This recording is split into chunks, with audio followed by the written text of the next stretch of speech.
What's up, everybody? Welcome back to another edition of The Deep Dive Redemption. Let's talk about an album that I had such high expectations for. I'm talking about Guy 3.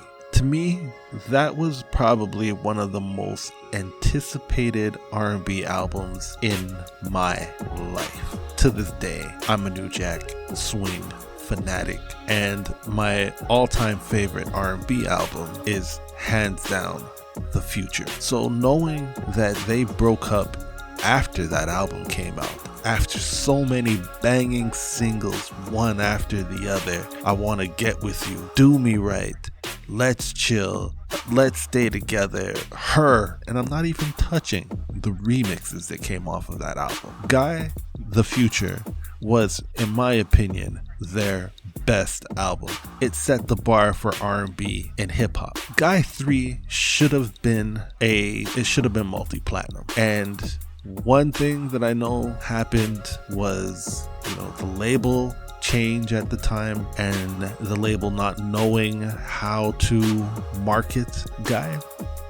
But the problem was the marketing of this album, and there was a lack of unity. There was a lack of New Jack Swing on this album. I know that New Jack Swing has evolved pretty much every decade.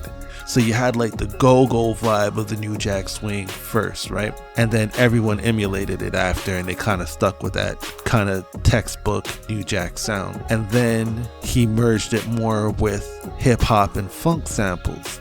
That's what we pretty much got on The Future. The synthesizers were heavier. The claps were smacking harder. And then it got more into the G-Funk era, after Dre and Snoop. And that's where you hear the sound on the Blackstreet album, the first one. So by the time they got to Guy 3, I was hoping that as a collective, they would go back to pretty much the sound that we heard on Tell Me What You Like. Because that was a fantastic reintroduction into Guy after, the 4-year hiatus at that point. I think it sounded like where they left off, but a little harder. Those drums on Tell Me What You Like knock so hard, it's ridiculous. And that's what I was expecting. But then when you learn that Aaron wasn't on board with this thing, Damien came in first, and after Damien recorded Telling Me No and played it for Aaron was like, yo, no, I'm in now. I want to rip that song. And then he flew out, and they all worked on the album. I would have liked it to be a very contained album with just the three of them working together like the old times, writing and producing everything themselves, like when you read the credits of the Future album. But that didn't happen. A lot of these songs, it felt like they were written for other people and they were just used for the Guy album. Now, on an R&B level, it's a great album. It sounds great for sure. Dancing is a fantastic single, and even I would have kept that no matter what. So the first mistake they made was breaking up before properly marketing the album. They were getting booked in like all these kind of like jazz shows and shows with like Earth, Wind and Fire and stuff. Teddy was saying this in one of his interviews, and they couldn't reach a younger audience, the new generation. But the singles after that, which was basically Why You Want to Keep Me From My Baby, they chose that because Aaron and Damien could perform that without Teddy.